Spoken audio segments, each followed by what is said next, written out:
Assalamualaikum warahmatullahi wabarakatuh. Perkenalkan, nama saya Fatkur Rosci, biasa dipanggil Rosci. Pada kesempatan kali ini saya diberikan kesempatan mengajar pengambilan keputusan manajerial.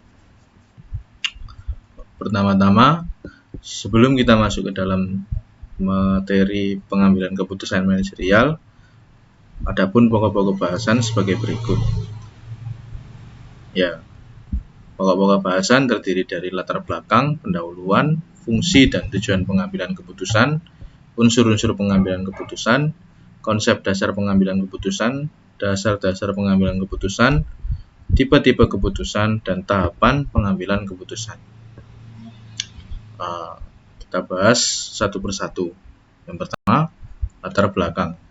Latar belakang, manajemen membutuhkan informasi sebagai dasar pengambilan keputusan mereka.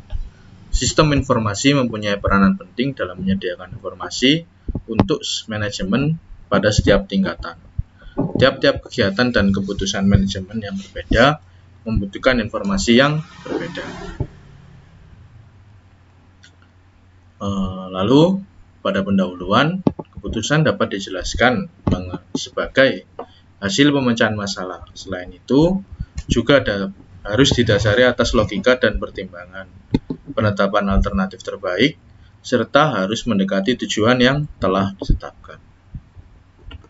Seseorang pengambil keputusan haruslah memperhatikan hal-hal seperti yang pertama logika, realita, rasional, dan pragmatis. Kenapa demikian? Karena dalam mengambil keputusan harus logis atau masuk akal yang keputusan yang diambil. Yang kedua realistis atau dapat dijalankan. Yang ketiga rasional atau wajar, tidak bombastis. Yang keempat pragmatis, keputusan yang diambil haruslah berguna. Pragmatis itu kurang lebih artinya berguna dan dapat dijalankan atau menguntungkan. Lalu, secara umum, pengertian teori pengambilan keputusan adalah teknik pendekatan yang digunakan dalam proses pengambilan keputusan atau proses memilih tindakan dari sebagai cara pemecahan masalah. Sudah jelas bahwa teori pengembalian keputusan ini mempelajari menentukan suatu permasalahan dan memecahkannya berdasarkan informasi dari perusahaan yang sudah dimiliki. Kemudian dari informasi yang ada tersebut diolah supaya memberikan beberapa alternatif solusi atau alternatif tindakan yang tentunya dapat dilakukan. Kemudian selanjutnya memilih dari beberapa alternatif tersebut mana yang akan dijalankan. Nah, setelah ditentukan mana yang akan dijalankan, maka dilakukan atau diimplementasikan. Setelah diimplementasikan, maka dievaluasi. Nanti kita akan bahas prosesnya satu persatu. Selanjutnya kita akan membahas mengenai fungsi dan tujuan pengambilan keputusan. Fungsinya pengambilan keputusan apa? Fungsinya yaitu individual atau kelompok baik secara institusional ataupun organisasional yang sifatnya futuristik atau memandang ke depan. Lalu tujuan pengambilan keputusan. Ada dua jenis tujuan.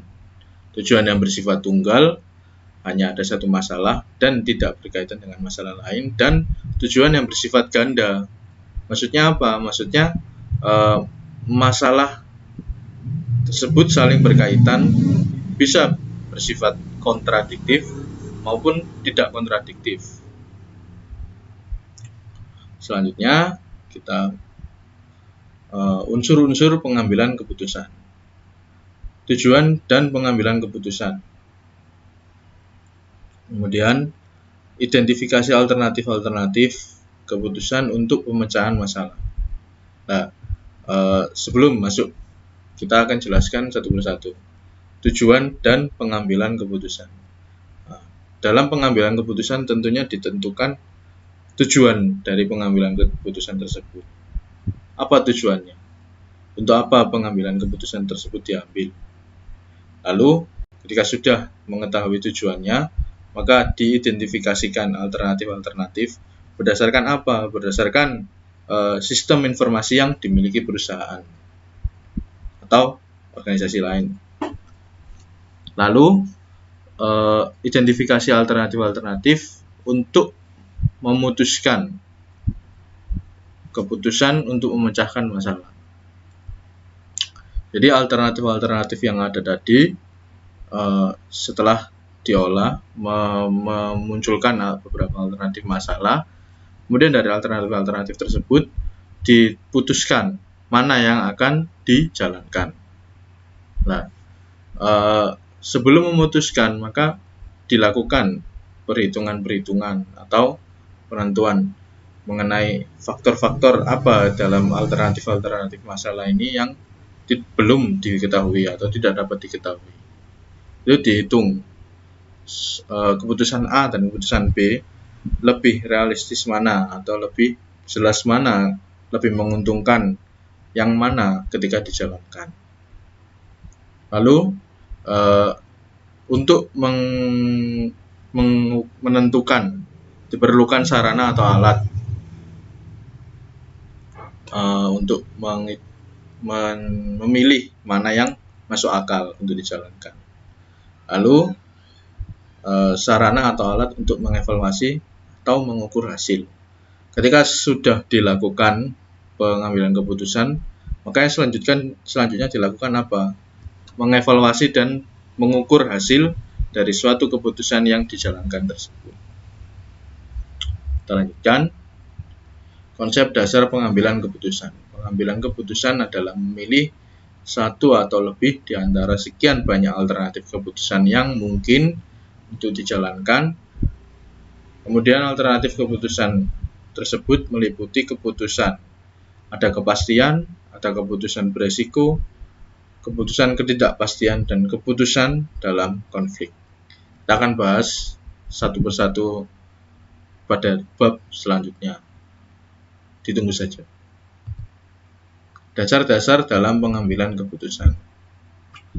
Menurut George Terry menjelaskan dasar-dasar dalam pengambilan keputusan yang berlaku berdasarkan intuisi, lalu pengalaman, fakta, wewenang, dan rasional. Sedangkan menurut John Miller menjelaskan faktor-faktor yang berpengaruh dalam pengambilan keputusan ada 3, yaitu yang pertama pria atau wanita. Berarti ini disebutkan siapa yang mengambil keputusan, apakah mengambil keputusan tersebut pria atau wanita. Lalu yang kedua, peranan pengambilan keputusan, siapa yang berperan dalam mengambil keputusan tersebut. Lalu yang ketiga, keterbatasan kemampuan. Jadi setiap seseorang yang mengambil keputusan itu mestinya ada keterbatasan kemampuan. Jadi ada batasnya, tidak bisa semua keputusan dia yang mengambil. Mungkin semacam itu. Saya lanjutkan. Di sini ada pengambilan keputusan sebagai sebuah ilmu dan seni. Pengambilan keputusan merupakan ilmu dan seni yang harus dicari, dipelajari, dimiliki, dan dikembangkan secara mendalam oleh setiap orang. Pengambilan keputusan disebut sebagai seni karena kegiatan tersebut selalu dihadapkan pada sejumlah peristiwa yang memiliki karakteristik keunikan tersendiri. Jadi, pengambilan keputusan disebut sebagai seni karena tidak pernah mengalami peristiwa yang sama dalam pengambilan keputusan.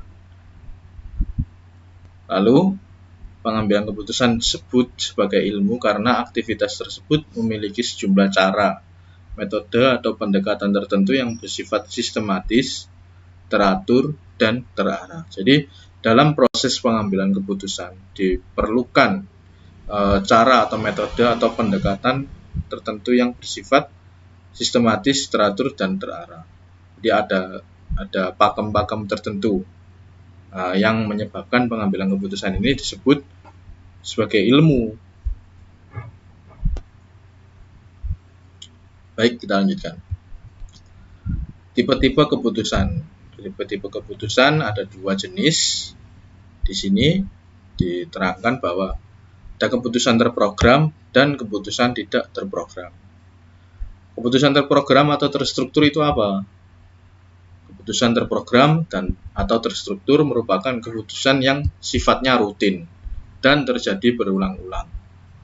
Karakteristik jenis keputusan ini sangat akurat karena keputusan jenis ini merupakan perwujudan akumulasi dari langkah-langkah penyelesaian masalah yang terjadi secara berulang. Contohnya apa? Contohnya standar operasional prosedur dalam suatu perusahaan yang merupakan suatu ketetapan sebelum melakukan kegiatan di dalam suatu perusahaan.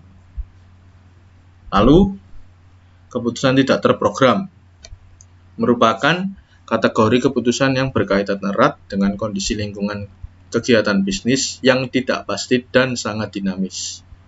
Keputusan yang diambil pada umumnya tidak disarankan atas SOP yang sudah ada atau teknik-teknik pengambilan keputusan yang tersedia. Jadi, keputusan tidak terprogram itu kuncinya adalah seperti kegiatan bisnis yang tidak pasti dan sangat dinamis. Lalu, apa saja contohnya? Contohnya, yang pertama kasus khusus dalam suatu perusahaan.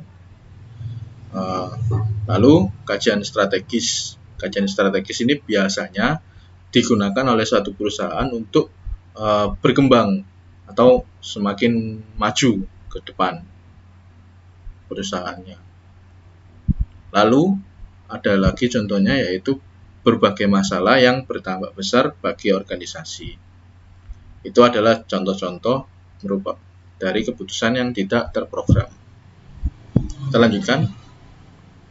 Definisi pengambilan keputusan. Keputusan adalah hasil pemecahan yang dihadapinya dengan tegas. Hal ini berkaitan dengan jawaban atas pertanyaan-pertanyaan mengenai apa yang harus dilakukan dan seterusnya mengenai unsur-unsur perencanaan. Dapat juga dikatakan bahwa keputusan merupakan hasil proses pemikiran yang berupa pemilihan satu di antara beberapa alternatif yang digunakan untuk memecahkan masalah yang dihadapi. Jadi cukup jelas definisinya. Kita lanjutkan. Keputusan individual dan kelompok. Jadi ada 2 jenis. Keputusan individual yaitu keputusan yang diambil oleh seorang pemimpin sendirian. Kemudian berdasarkan kelompok, keputusan kelompok ini ada beberapa jenis. Yang pertama, keputusan kelompok dibedakan dalam yang pertama sekelompok pimpinan. Jadi pimpinan-pimpinan perusahaan ini sekelompok dan mengambil keputusan. Lalu ada sekelompok orang-orang bersama pimpinannya. Biasanya ini rapat bawahan bersama pimpinan untuk menentukan atau mencari solusi suatu permasalahan di dalam perusahaan. Lalu sekelompok orang yang mempunyai kedudukan sama dan keputusan kelompok. Biasanya ini orang-orang yang sedang bermusyawarah. Seperti itu. Atau di sini juga dijelaskan mengenai keputusan yang dibuat oleh seseorang. Misalkan keputusan ini ketika dia lapar, dia ingin makan apa. Nah, itu kan merupakan keputusan yang dibuat oleh seseorang. Misalkan antara mie goreng atau nasi goreng. Lebih prefer ke yang mana ini orangnya ketika lapar. Hal-hal semacam itu. Itu contoh kecilnya. Lalu kita lanjutkan proses pengambilan keputusan. Ada 3 step dalam proses pengambilan keputusan. Yang pertama, pengumpulan dan analisis data. Tadi di awal disebutkan ada sistem informasi yang dimiliki perusahaan. Sistem informasi itu tugasnya atau dia memiliki data-data yang dikumpulkan di suatu perusahaan. Nah, dari data-data yang diperoleh dari sistem informasi perusahaan tersebut dikumpulkan lalu dianalisis Sehingga selanjutnya yaitu pembuatan alternatif-alternatif kebijakan. Dari analisis data yang dilakukan, maka muncul beberapa alternatif-alternatif kebijakan. Nah, dari alternatif-alternatif kebijakan tersebut dipilih salah satu alternatif yang terbaik, lalu digunakan dan dilakukan dalam mengambil keputusan, dalam menyelesaikan masalah. Itu tadi proses mengenai pengambilan keputusan. Selanjutnya, konsep dasar pengambilan keputusan manajemen. Manajemen membutuhkan informasi sebagai dasar pengambilan keputusan mereka. Sistem informasi itu penting. Karena apa? Karena sistem informasi menyediakan info untuk manajemen pada setiap tingkatan. Oleh karena itu, untuk dapat menyediakan informasi yang relevan dan berguna bagi manajemen, pengembang sistem informasi yang ada di suatu perusahaan harus memahami terlebih dahulu kegiatan apa yang dilakukan oleh manajemen dan tipe keputusan yang ditentukan. Nah, tadi kita sudah jelaskan ada dua jenis tipe keputusan manajemen. Tadi cuma tipe keputusan, di sini ada tipe keputusan manajemen. Nah, di sini ada 3 jenis keputusan. Keputusan yang terprogram tadi sudah kita jelaskan, contohnya apa? Contohnya SOP perusahaan. Lalu keputusan yang setengah terprogram atau setengah terstruktur. Nah, ini maksudnya apa? Keputusan setengah terprogram atau setengah terstruktur ini. Misalkan keputusan membeli sistem komputer yang lebih canggih. Nah, kita melihat pernyataan ini apa maksudnya? Berarti kan di sini dia sudah punya sistem komputer. Jadi sudah ada, dia sudah punya, namun belum up to date atau belum canggih daripada yang ada sekarang. Nah, di sini ditentukan bahwa perlu apa tidak menggunakan sistem komputer yang lebih canggih. Jika perlu, maka perusahaan akan membeli sistem komputer yang lebih canggih. Begitu juga dengan keputusan mengalokasikan dana promosi. Nah, apabila penjualan suatu produk perusahaan tertentu itu sudah tinggi atau sudah maksimal, maka keputusan alokasi untuk dana promosi tidak diperlukan. Lain halnya mengenai produk yang baru diproduksi untuk meninggikan atau membuat produk tersebut supaya lebih laku, maka dilakukan atau diputuskan untuk mengalokasikan dana promosi yang sudah disediakan oleh perusahaan. Lalu selanjutnya mengenai keputusan tidak terprogram atau tidak terstruktur. Tadi sudah dijelaskan mengenai apa saja keputusan yang tidak terprogram, contohnya apa? Contohnya kasus khusus, kajian strategis, atau berbagai masalah yang berdampak besar bagi organisasi atau perusahaan. Kita lanjutkan. Tahapan pengambilan keputusan. Menurut Simon, ada 4 jenis aktivitas yang dilakukan dalam proses pengambilan keputusan. Yang pertama apa? Yang pertama intelligence atau pengumpulan informasi untuk mengidentifikasikan permasalahan. Nah, setelah informasi terkumpul, maka masuk ke aktivitas yang kedua, yaitu mendesain. Jadi informasi yang sudah ada tersebut didesain supaya membentuk alternatif-alternatif pemecahan masalah yang mungkin dapat dilakukan. Setelah dirancang berbagai alternatif pemecahan permasalahan yang ada, maka langkah selanjutnya yaitu choice atau memilih. Tahap memilih dari solusi alternatif-alternatif yang disediakan. Jadi tadi sudah ditemukan, didesain berbagai macam alternatif masalah pemecahan masalah yang ada. Sekarang waktunya untuk memilih mana yang dijalankan, yang realistis, yang logis, yang pragmatis untuk dijalankan oleh seorang pengambil keputusan.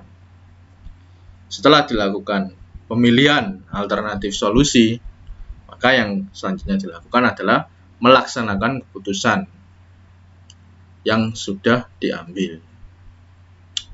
Setelah dilaksanakan dan dilaporkan hasilnya atau dievaluasi, semacam itu. Selanjutkan, nah ini keterampilan hidup dasar dalam membuat keputusan. Apa ya ini ya? Mungkin ini kita bisa menjelaskan dari bawah. Yang pertama, yang paling bawah adalah operasional. Operasional biasanya praktek atau aksi atau tindakan. Nah, tindakan ini yang paling bawah yang dilakukan. Nah, sebelum adanya tindakan atau operasional, biasanya diatur dulu strategi atau taktik untuk melakukan praktek atau aksi atau kegiatan operasional tersebut. Nah, sebelum dilumuskannya strategi, maka dibuatlah suatu konsep atau tujuan.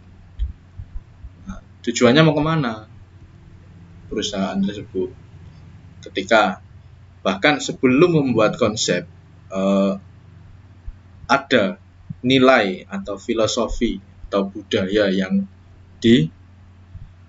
diberlakukan oleh suatu perusahaan tersebut.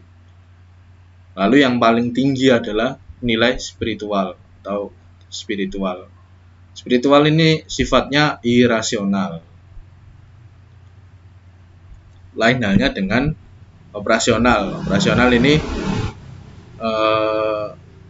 atau praktek atau aksi ini tindakannya disebut tindakan yang rasional karena dilakukan secara real atau dapat dilihat wujudnya, semacam itu. Mungkin kita akan bisa melanjutkan penjelasan ke depan, yaitu ini penjelasannya. Pengambilan keputusan rasional.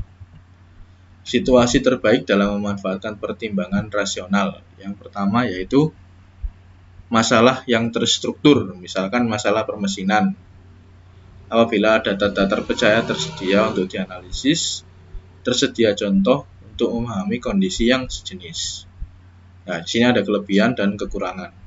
Kelebihannya kita bahas terlebih dahulu, yaitu metode yang teruji dan mapan, fokus pada pengumpulan data dan kriteria yang ditetapkan, mengurangi subjektivitas, efisien tergantung teknologi yang diterapkan. Yang umum digunakan konsep dasar BCR atau benefit cost ratio dan probabilitas atau hasilnya kepuasan atau optimasi atau maksimasi. Kekurangannya apa? Diasumsikan sudah ada pengetahuan yang akan dihasilkan. Model linier dan tidak dinamis atau mengikuti langkah-langkah keterkaitan. Dimunculkan sebagai objektif namun pengambilan keputusan oleh siapapun membutuhkan justifikasi pribadi, tidak bebas nilai. Kita lanjutkan. Pengambilan keputusan rasional adalah suatu proses sistematik di mana para manajer menetapkan masalah, mengevaluasi alternatif, dan memilih optimal untuk memberikan manfaat yang maksimal kepada organisasi atau perusahaan. Menurut Chuck William, pengambilan keputusan yang rasional adalah sebagai berikut. Yang pertama, mendefinisikan masalah, mengidentifikasikan kriteria keputusan, menimbang kriteria, membuat alternatif pilihan tindakan, memperkirakan keputusan yang optimal, lalu partisipasi dalam pengambilan keputusan. Nah, ini ada 4 tipe model umum pengambilan keputusan. Yang pertama, iconic atau scale models. Penyederhanaan dari model abstrak atau replika fisik dari sebuah sistem. Biasanya berdasarkan perbedaan skala, dibanding aslinya. Lalu yang kedua ada analog model yang berlawanan dengan model ikonik, tidak mirip dengan sistem yang real tetapi mempunyai perilaku yang mirip.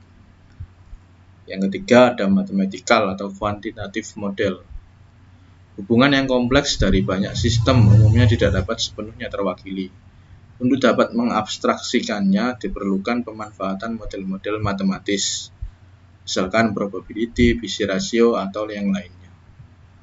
Mental model memberikan gambaran subjektif bagaimana seseorang memikirkan tentang suatu situasi.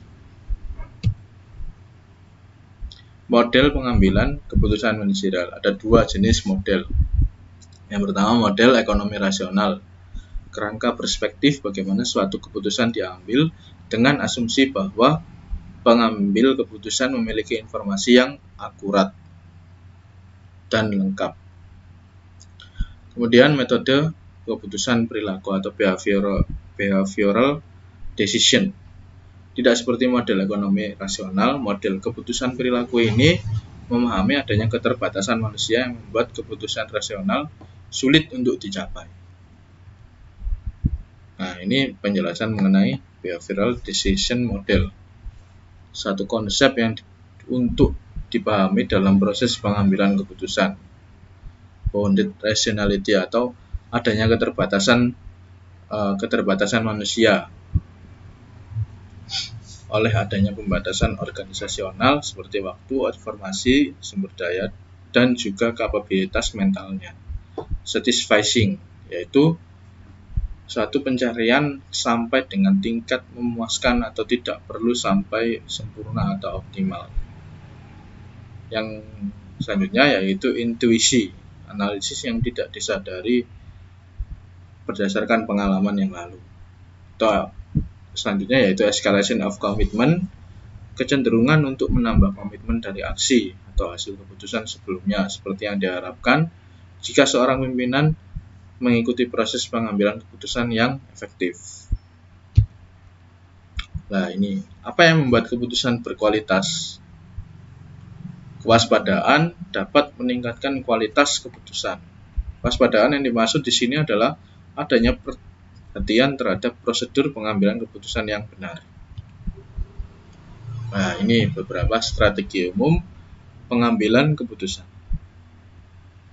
Spontanitas, memilih opsi pertama yang muncul dalam benak atau pikiran, tidak menghiraukan adanya pilihan alternatif lainnya. Patuh, penundaan, menyulitkan, intensi, hasrat, menghindar, keamanan, dan sintetis. Penjelasannya mungkin bisa dibaca sendiri di PowerPoint yang sudah saya masukkan di e-learning. Kita lanjutkan. Strategi pengambilan keputusan manajerial. Ada 3 jenis. Yang pertama strategi optimum, strategi kepuasan, lalu strategi kuasi kepuasan. Strategi optimum yaitu memutuskan untuk memilih alternatif solusi terbaik dari sejumlah alternatif. Lalu ada strategi kepuasan, memutuskan untuk memilih yang telah dipenuhi persyaratan minimum, tidak harus sempurna atau seluruh alternatif dikaji. Jadi ada yang optimum, ada yang kepuasan. Kepuasan ini tidak selalu sama dengan optimum. Lalu ada strategi kuasi kepuasan, yaitu menggunakan bobot daripada menghitung satu persatu faktor atau variabel penentu. Nah, ini baru ini. Di sini ada 8 elemen dalam pemilihan keputusan, penentuan keputusan secara cerdas. Nah, di sini ada problem, objective, alternative, consequence, trade-off, uncertainty, risk tolerance, dan link decision. Nah, yang ketiga ini ada kondisi dasar atau lingkungan yang menjadi perhatian utama pada setiap penetapan elemen PROACT. Kita bisa bahas satu persatu pada slide selanjutnya. Yaitu, PROACT di sini ada problem, solusi yang baik bagi penempatan permasalahan. Suatu keputusan yang pas untuk menjadi smarter choice daripada excellent solution untuk penempatan permasalahan yang lemah. Langkahnya apa saja? Mengapa perlu membuat keputusan? Apa kendala dalam membuat keputusan? Identifikasi elemen dasar dalam membuat keputusan. Temu kenali faktor terkait dengan masalah. Rumuskan definisi permasalahan yang aplikatif dan uji perumusan permasalahan dengan pihak lain. Lalu yang kedua, objektif.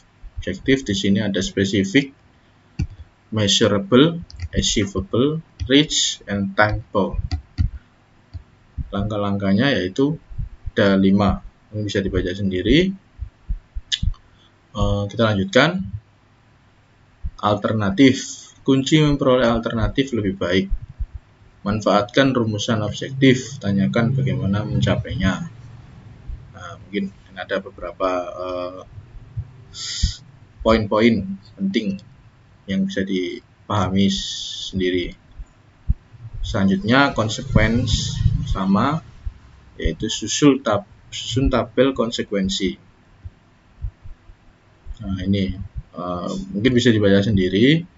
Nanti apabila ada yang kurang jelas bisa ditanyakan melalui grup WA atau ketemu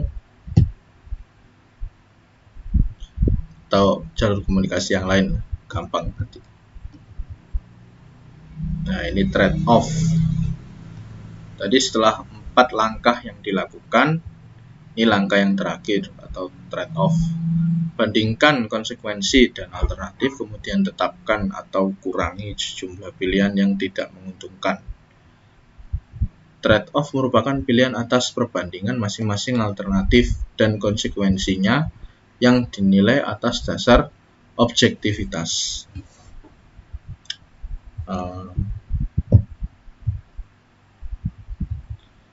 Nah, ini kesimpulannya.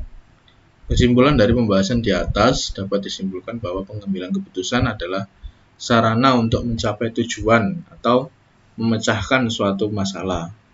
Hasil dari suatu proses yang dipengaruhi oleh berbagai kekuatan. Jadi keputusan harus dianggap sebagai sarana, bukan hasil. Jadi keputusan ini sarana atau alat, bukan hasil. Keputusan adalah mekanisme organisasional dengan bentuk usaha untuk mencapai suatu tujuan yang tertentu. Dengan kata lain, merupakan respon organisasional terhadap suatu masalah. Setiap keputusan merupakan hasil dari suatu proses dinamis yang dipengaruhi oleh berbagai kekuatan. Mungkin cukup sekian dari materi yang pertama yang dapat saya sampaikan. Apabila nanti ada pertanyaan, bisa ditanyakan melalui e-learning di forum grup atau bisa chatting di grup WhatsApp. Silakan, monggo. Itu saja dari saya, kurang lebihnya mohon maaf. Wassalamualaikum warahmatullahi wabarakatuh.